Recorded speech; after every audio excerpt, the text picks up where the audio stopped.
All moms deserve financial autonomy and financial education. That is the stance of Nicole Stanley, owner and head money coach at Arise Financial Coaching. Her mission: shame-free, accessible financial education that empowers women. For so long, conversations surrounding money have been seen as taboo. But the reality is that not talking about our finances does more harm than good, especially for women. So let's have the conversation. Welcome to Worthy Mother Podcast. I'm your host, Emily Hardy, a mom of two on a mission to help moms everywhere feel less alone. This is not a parenting podcast. Instead, it's a space for pushing back against societal expectations of perfection and embracing self-compassion in your motherhood journey. Let's get into it. Hi, Nicole. I am so happy that you are here with me today on Worthy Mother Podcast. I am all about breaking down the societal norms and expectations that often do more harm than good for women and for moms in particular. And I think that the way that we treat money and conversations about money in our society is definitely a norm that falls into this category and is worth kind of unpacking and breaking down. So I am so excited to have this conversation with you. Can you just tell us a little bit about you and the work that you do? Yeah. So, first off, I'm so happy to be here and I can't wait to chat with you about this topic because I know for moms in particular, we feel the stress of our household and financially often more than anyone. So, this is going to be a great conversation. My story started, as a young kid. Most of us have our money beliefs set as a young kid. And I grew up in a middle class family, upper middle class family. And even though my family was making a lot of money, there was a lot of stress behind closed doors. And I saw really quickly that even if you were very successful in your career, that didn't necessarily mean that your financial life would be without stress. And so I carried that into my early marriage, even though I was a little, naive about it. I got married young. And I specifically remember kind of saying, oh, well, money doesn't matter to me. Money doesn't buy happiness, kind of all those phrases that I think a lot of us women were raised with or told to believe about money. And I learned once I started to build my own family that that wasn't true. Money actually was a really big deal and it did affect my happiness because, I started to get regular panic attacks while planning things financially. So I specifically remember kind of my big aha moment where I was planning the budget for my wedding and like just redoing the numbers and redoing the numbers and redoing the numbers. And I remember, having a freak out and looking at my soon husband and saying, if we can't afford this wedding where our friends are making the flowers and pouring the beers and making the cake, how the heck are we going to afford a life together? And it was kind of then that I realized, that if I was going to get a handle on this, because it was, I would say, ruining my life. I cried on the way to my wedding because of a financial inconvenience. I spent my first year of marriage fighting with my awesome spouse about money because I was so stressed. I realized I like wanted to take control of it. So I went to therapy. I also started to get a financial education and we started learning about personal finance courses that we could take, taking them, putting them into action. And fast forward through that, we really changed our financial life in the first couple years of marriage. So we paid off our first $30,000 worth of debt in 10 months. And then we were able to build our family's net worth in the first 3 years of marriage to $250,000 on an average annual salary of $56,000 a year. And I share that because, for me, a lot changed in my life when I felt like I was confident with the decisions I could make as a young mom with my life. I was stay at home. I didn't really like being stay at home. I was suffering from some postpartum depression. I felt stressed about going to the therapist, paying for things, right? My money really affected a lot. And so when I started to feel more confident in this area, my friends and family noticed, right? Like they noticed that I seemed to be a little bit lighter. And I was like, well, we just paid off all this debt. We're investing now. And it's really just brought a lot of stress out of my life. So I naturally started helping friends and family for free for years because I didn't know financial coaching was an industry. I didn't know you could do this full time. I just knew that taking control of my money changed my life. And so, fast forward to the year 2020, when my husband got furloughed and we were single income. I had been working with people for free, and I remember looking at my husband and saying, wait, what if I charge someone? Like, what if I did this full time? And it's been 5 years running Arise Financial Coaching full time. I have a team of 3 full-time employees, and we've helped over 700 women, couples, small business owners become more confident and more successful with their money. So now I never shut up about it, and it's why I'm excited to talk with you today.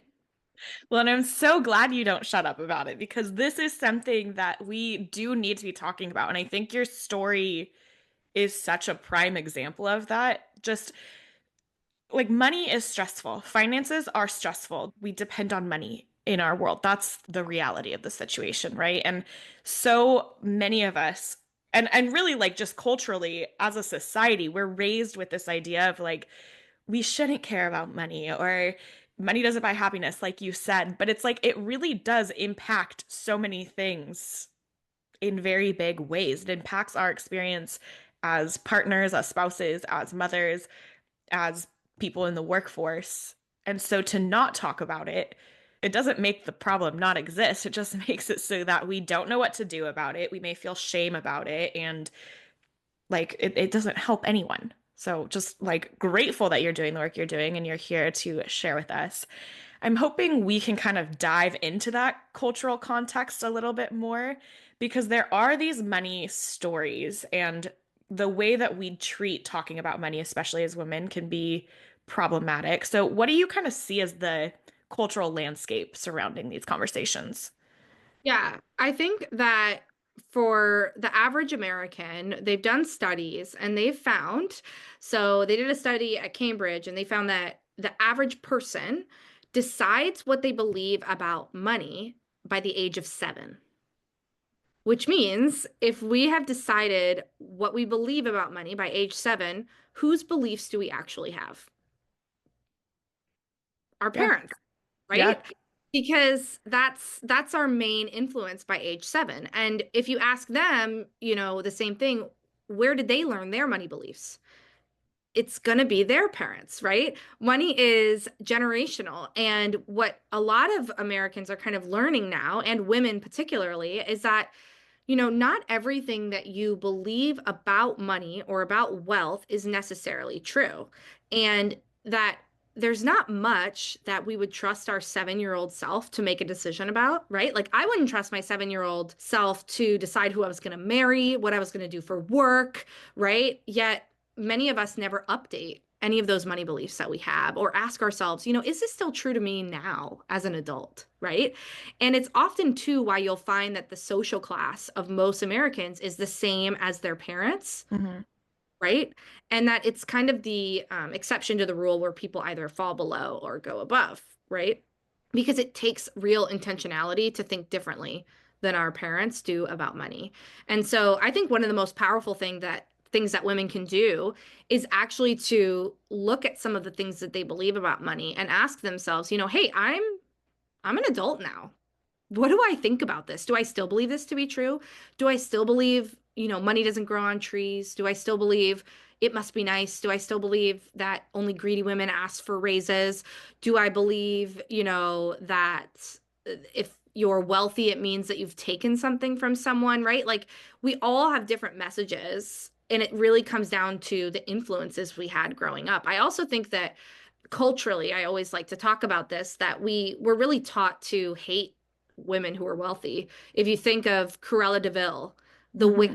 the evil witch in Snow White, if you Ursula, right, in The Little Mermaid, when we talk about the messages that young girls are receiving about money, it's typically that if a woman is wealthy, she's actually evil, right? It's the girl, it's Sleeping Beauty barefoot or Snow White who's the good one. And so we equate this kind of, I think a lot of women, and I felt this, equate femininity with kind of the simpler things, right? And I Yeah. don't want to be greedy, but it's interesting because, many of us feel that cognitive dissonance in adulthood because if you tell yourself that you don't care about money, but you still are feeling stressed because you don't like your job, and you feel like you're not valued at work, or you feel like, you know, you're living in a house that you don't feel safe with your kids, or you feel like you want to give them opportunities, but you can't, what you're looking for is actually more financial autonomy. And Hmm. that's not actually a bad thing. I think that's the most powerful thing women can realize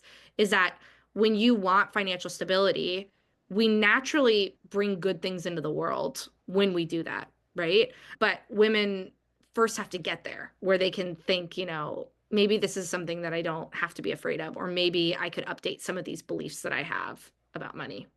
Yeah, totally.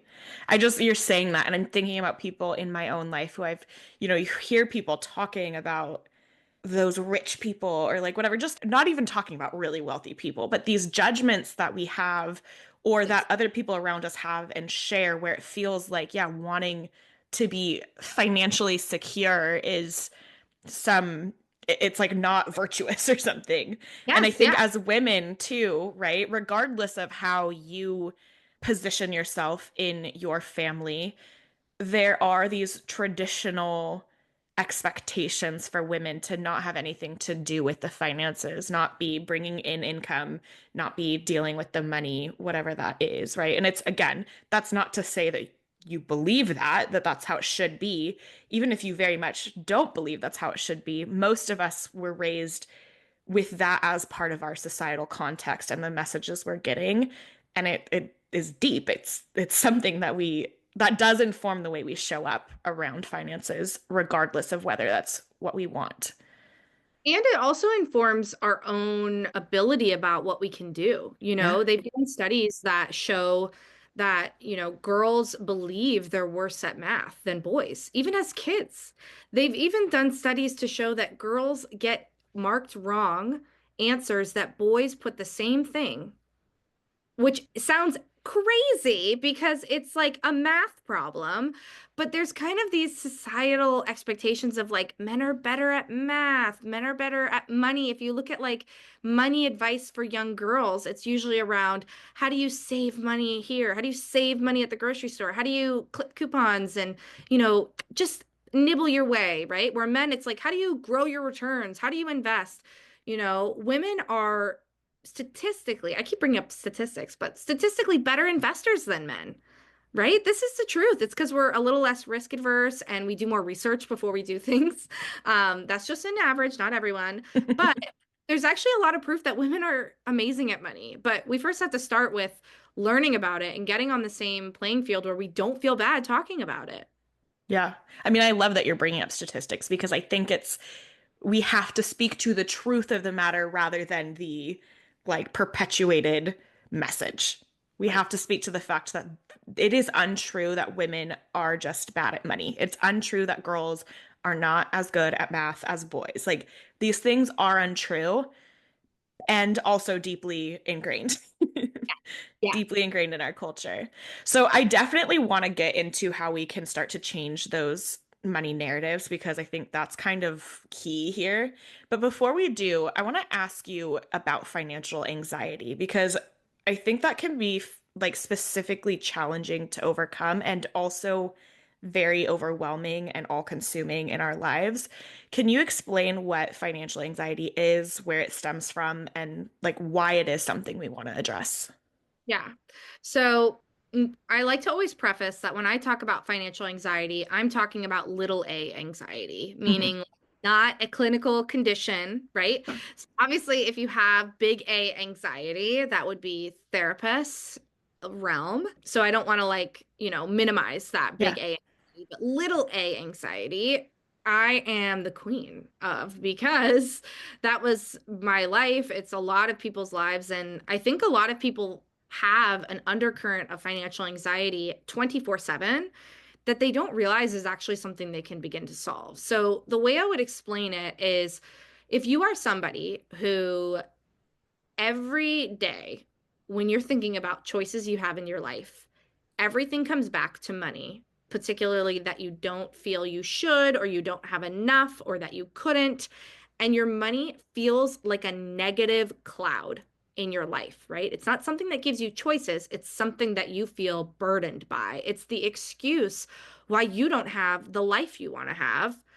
And you feel that in different areas. You feel that when you're going out to eat with friends, you feel that when you're at the grocery store. It doesn't have to be that you don't have enough money. People think like, well, once I make six figures, I'm worried about money, but I don't have money problems. But if you are living in a state where you feel nervous that you're not doing with your money what you want to do, you're not seeing yourself improve, you're not seeing your savings increase. So you feel stressed when you're out to eat with friends or buying a jacket, or you feel like you kind of spend more than you want to and you regret it sometimes, or right? That is financial anxiety, little a anxiety, where you don't feel confident that your money is bringing good things into your life. You feel that it's taking something from you. That is something that I believe in America, if you make an average income, should not be your reality. And if you feel financially anxious, that tells me not that it's a bad thing, like, oh, I need to, but it tells me that that's a clue that you have a problem to solve with your money, right? Not something you should like ignore or kind of like goose fraba your way out of, like breathe out of. But if you feel anxious about money, that is your body telling you that you need to figure something out. Does that make sense? Like there's a problem for you to solve and you're Hmm. smart enough to solve it. And that really starts with diving in to your numbers, looking at where you stand and seeing like, okay, what is the problem that I'm up against right now financially? Because I know that every financial problem is fixable. Every single one. In America, if you make an average salary, it's fixable. Now, will you like the solution? I don't know. Will you like every path to fix it? I couldn't tell you that.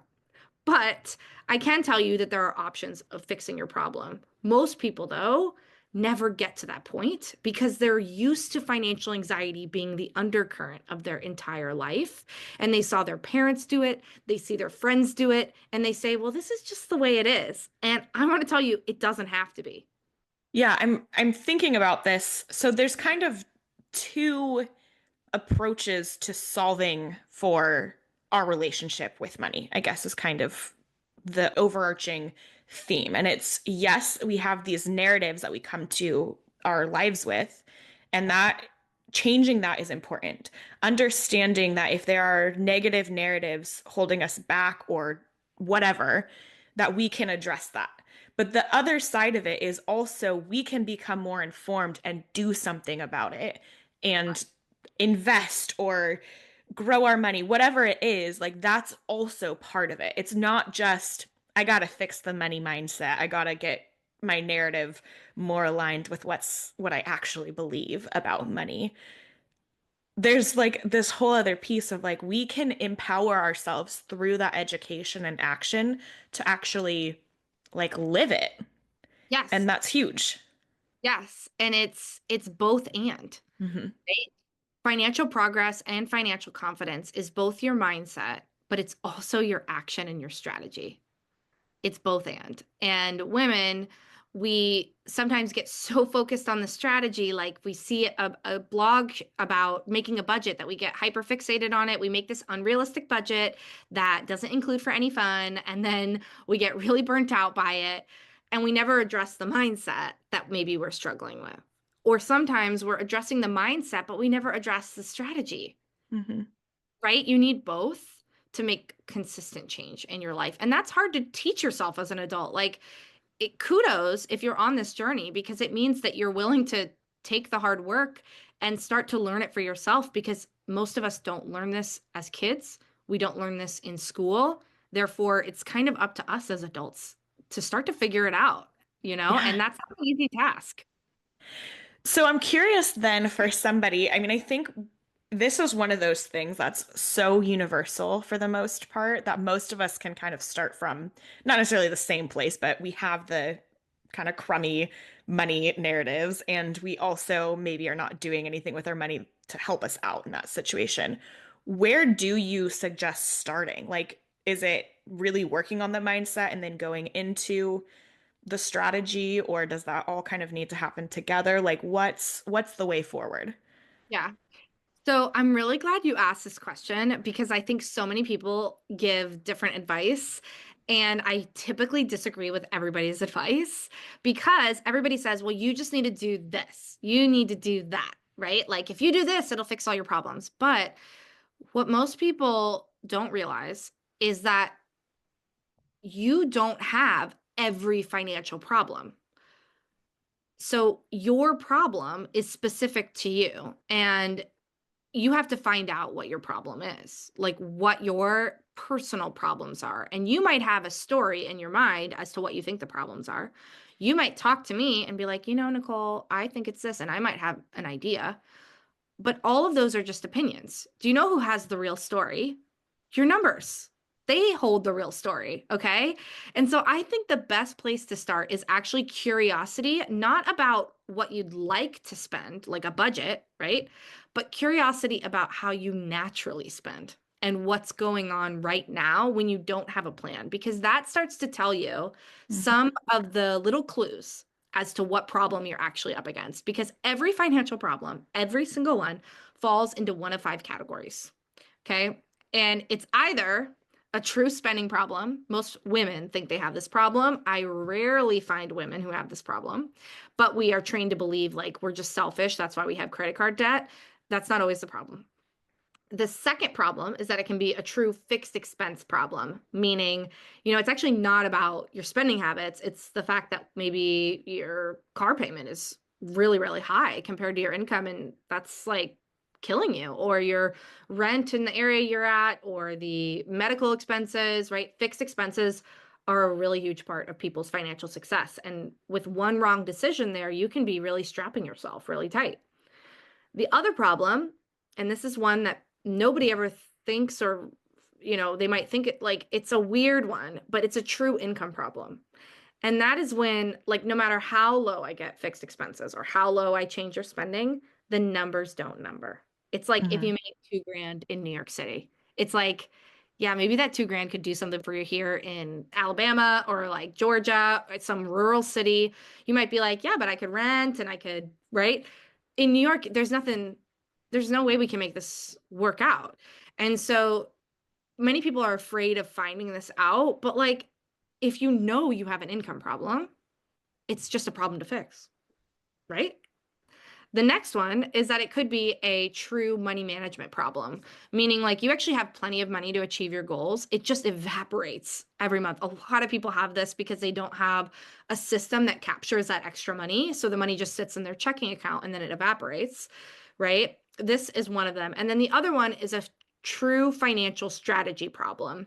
And a lot of people think they have this when they usually have a different one, but they'll be like, I just need to get started investing. Like, if I can just figure out how to get started investing, everything will change. And it's like, I totally hear that. And also, we have 15,000 in high interest credit card debt. And if we tackle that first, it'll do a lot more than the $100 you're putting into Robinhood right now, right? Like, that's a true financial strategy problem that we want to focus on. And so, what I always tell people is every single bit of financial advice that you find online that's generic, they're trying to tell you, oh, you got to solve this, stop going out for coffee. Mhm. And why don't you try to lower this? And why don't you try to get a side hustle? And you're trying to do everything with your money, but you might not. One, nobody can do that. Nobody can do everything with their money all at one time.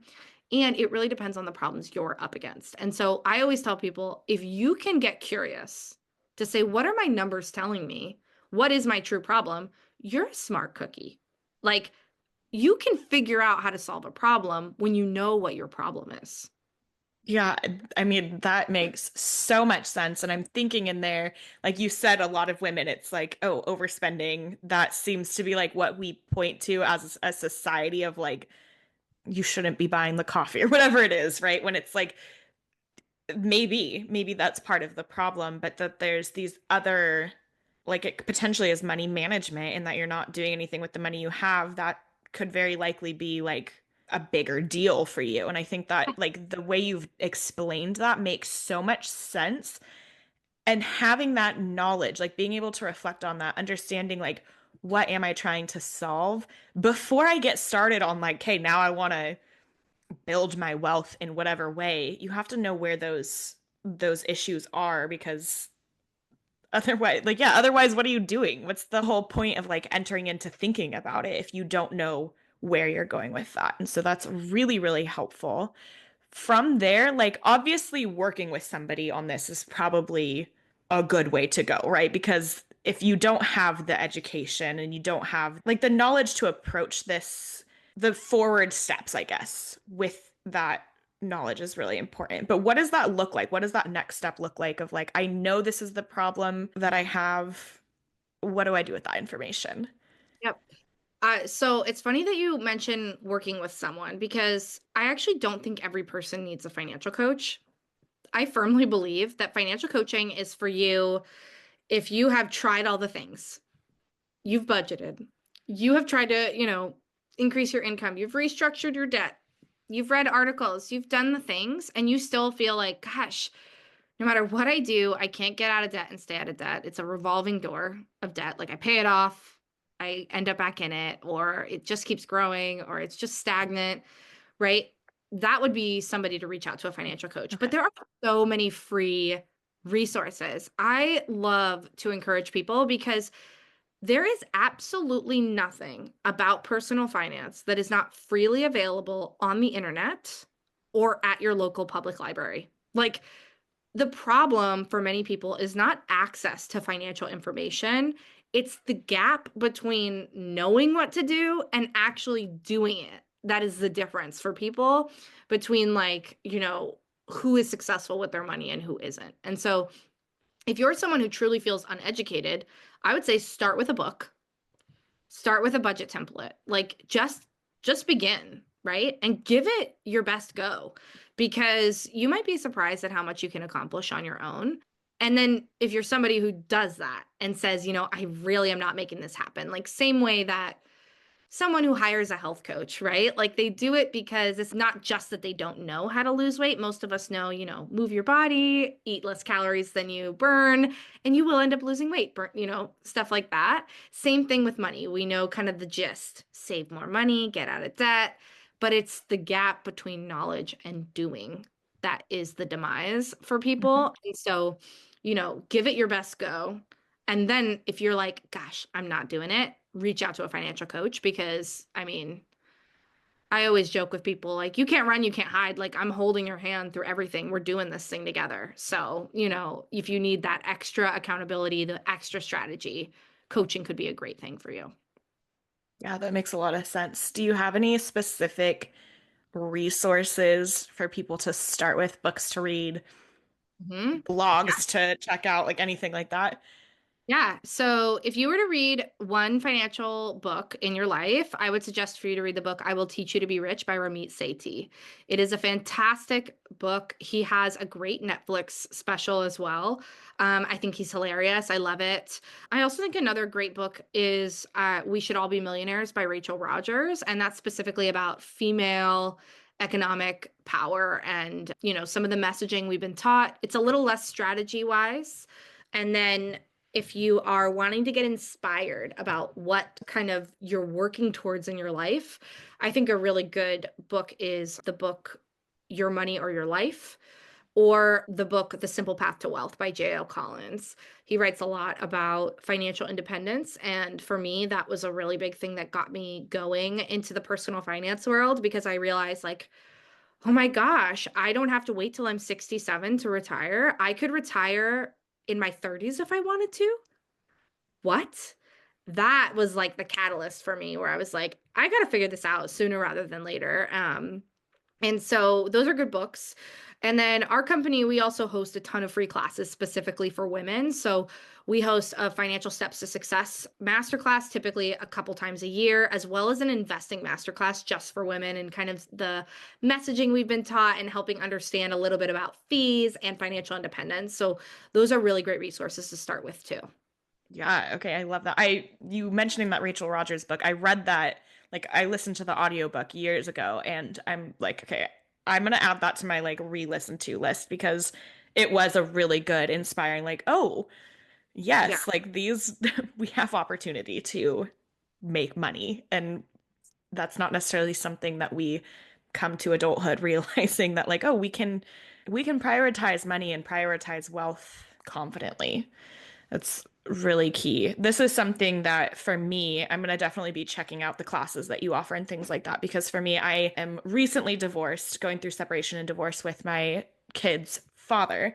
And it's something that I just turned 30, kind of getting my feet on the ground more with finances. I was teaching in the public education system for a few years and left that. So, there's just been a lot of like fluctuation in income and stability with that over the last few years. And I'm like, okay, this is something that I want to get ahead on. I have a younger sister who's been really motivated since she was like 18 in like, how do I invest? How do I do all this? And like, it's really inspiring. And I'm like, hey, it's time for me to like figure this out because it really does make a difference like when you start and just getting started, like not waiting longer to start having these conversations because it like the compounding effect of investing and of making informed decisions with your money is so huge. But it is that gap between like knowing that, knowing where to find the resources and actually implementing that. So I'm Yep. committing here on the podcast. Like, this is something that I am going to be focusing on in my own life. And it's scary sometimes to do that because it does take a lot of like awareness and looking at things and not judging yourself for things and not, panicking, letting that anxiety kind of take over of like, how am I supposed to fix this problem? But really like getting clear and saying, nope, I'm committing to actually looking at this and figuring out what problem I want to solve and like doing something about it. I love that, Emily. Like, how amazing. Because, a lot of times we look at separation as something that ruins a lot of women, and it typically does financially for a lot of women, but it's also this amazing opportunity to write your own story, Mhm. to make your own choices. And you're kind of in the driver's seat now. And so I love that you're committing to that. And like, I just love that you are open to saying, I may not know the answer to this yet, but I know I'm smart enough to figure it out. And that's a totally different mindset. If you can have that mindset, that's all you really need, right? Is like, yeah, maybe this is a problem. I don't know how to fix it, but somebody does. And every financial problem is fixable. Therefore, I know I can figure this out. I love that. Go back, rewind, listen to that again because that was so powerful. It's like it's all fixable. We can, regardless of what your problem is, if it's like money is like a huge issue right now, or if it's just something that is nagging at you, you need to stop spending or you need to start investing, whatever it is. Like these are things we can tackle. And like the information is out there. And I hope this is inspiring people to like maybe take a look at what they want to do moving forward when it comes to money and finances and just being informed about our own situations and like what possibilities are out there because there's a lot of things we can do with our money that you may not even know exist, right? So just getting really informed is huge. Yeah. What tips do you have for moms, kind of more generally, just to become financially autonomous, specifically thinking about those different factors that might exist within family dynamics, right? Like whether it's being a single mom, becoming a single mom, going through a separation, maybe being in a position where you need support from other family members, or you have certain things with your kids you need to pay for. Like there's lots of factors that can impact our financial health and our financial ability to do different things. How can we focus on that financial autonomy and all Yeah. that? Well, I think autonomy is a funny word because it really is choices. It's about independence. And independence can mean different things at different seasons in your life. But here are some hard and fast rules that I think any woman can adopt.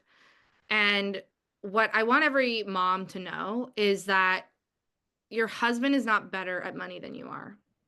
You can learn about money. And if you are married, you are a joint co-decision maker in everything. And so, there is absolutely nothing wrong with acknowledging, I haven't been that involved or I've let him handle it. But to say I'm going to be involved and I'm a decision maker is financial autonomy because you're beginning to invite yourself to the table about where your money goes because where your money goes is where your life goes. And you are a decision maker in that, even if you're married. And so that's one thing, is that you have full permission. It's not just my permission, that is the legal permission of your money. And so beginning there is huge. Also knowing that because you are a decision maker in your money, that means you are allowed to have things you'd like to spend on too. You don't need to spend all of your money on your children. You don't need to spend all of your money on your house or on other people or on all the things others tell you you need to want. You are allowed to have your own personal financial goals that do not match anyone else's. And whether you're married, whether you're not, you deserve to be able to put your energy towards the things that excite you, as well as financial goals like that are good on paper. And what that means is like, yes, you want to have a savings account that's healthy, but you also want to enjoy while your kids are young. And so it's absolutely okay that while you're saving up your emergency fund, for you to save up for a vacation with your family at the same time. It is absolutely okay that while you're paying off debt, that you reward yourself along the way and do the things that make you feel, pampered by yourself, and not just put 100% of your money towards the thing that you should be doing, but that there can be balance. And I feel that a lot of women who are moms, we just forget about that when our kids are born. We are just like, we forget about our bodies, we forget about our looks, we forget about everything because we're just like, we are here to keep this human alive. And I mean, obviously, I speak from experience. I have a 1 year old, a 5 year old, and a 7 year old. And so I totally get that. And I think that what I see with a lot of moms is that they spend all of their money on anyone but them. And the first step sometimes to financial autonomy is to start to say, actually, I'd like to spend a little money on me too. And not just, fun treats, but also things that are moving me forward, making me feel secure, my investments, my business, my, career development, right? Money is a tool to do whatever you want in the world. And so if you can adopt that mentality that my money gives me choices and I'm here to make choices, not my money tells me what to do, I am the one deciding, you're going to start to think of a lot of ideas, because that is when your brain starts turning, because you realize you do actually have that locus of control and you're able to kind of direct things the way you want. And so I think that you are, if you're married, 50, it's 50-50 in the sense that you are a co-decision maker. Do not allow your husband to tell you, right? I mean, not allow, but it's like you're a part of it. Hmm. Don't count yourself out. You are at the table, and even if you have to learn about it, that's okay, right? And if you're on your own, remembering too that like you don't have to spend on just other people. Those are two hard and fast rules, I think, for every mom. Yeah, that is so powerful. It really is empowering to recognize like we have control over the choices we make. And it doesn't always feel like that. It sometimes can feel like there's things we're supposed to do, and so we just do them. But if you really look at it, like money, like you said, is a tool and it is meant to be used in whatever way you choose. And you don't have to choose just what you think you're supposed to or what you've always done. Really powerful. Okay, there's so much in here that I am like for sure going to be taking into my own life and like so much actionable stuff. So I love that. As we wrap up the conversation, there's a question I ask every guest at the end of the episode surrounding a conversation about self-care, because I am a huge believer that as mothers, we need to be highlighting the importance of self-care. Like we need to take care of ourselves. So, how do you take care of yourself? And do you have any advice for moms when it comes to taking care of themselves? Yeah, I think I'm not the best, I'll be honest, but I'll tell you things that help me in my life. One thing that helps me is, I have really close friends that I don't live by, and I thrive when I feel connected. And that can feel like a luxury as a mom, to feel connected to friends. And so, one of my best friends, we can't talk on the phone like ever because we're both, working moms. Like we're just making every second count. And so we have adopted this really fun Marco Polo relationship where we send each other like, polos while we get ready in the morning or something. It'll be like, I don't know, I like hate this outfit. Like, what do you think? Like, it's just shooting the shit with your best friend. And I would say that has brought me so much immense joy because it is not productive. It is not crossing anything off my to-do list. But to feel like an individual who's a friend and not just a mom, it really brightens my day. Like I get these messages from her and it just feels like you're hanging out and you're back in college. That makes me feel young. It makes me not feel like a tired mom who just has play dates and talks about your kids the whole time. Like it's a real luxury for me. And then the other one I would say is I just really own, I would say, my time when I'm done, which is bad, but I would say at about 8 p.m. It does not matter if every dish is done. It does not matter if all the laundry is put away. I am done at 8 p.m. And I don't feel bad about it anymore. Like when I wake up in the morning, I have more energy and I just restart. And so it's self-care for me to say I'm done at 8. 8 is it. My kids are in bed and I don't know. I used to not give myself that permission, so that feels very luxurious to me. I love that. And I think it's important to know for like any mom listening, like there's a lot of us without the laundry done ever or the Yeah. dishes done. Like they're just never done.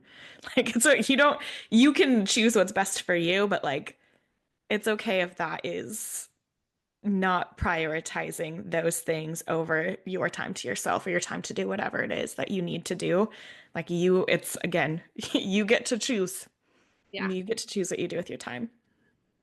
Yeah, that's a real luxury. Yeah, it is. And it's something that we can all make that decision to prioritize what we want to prioritize. Like we all have that. Obviously, it looks different in every situation, every family, but we do have autonomy there.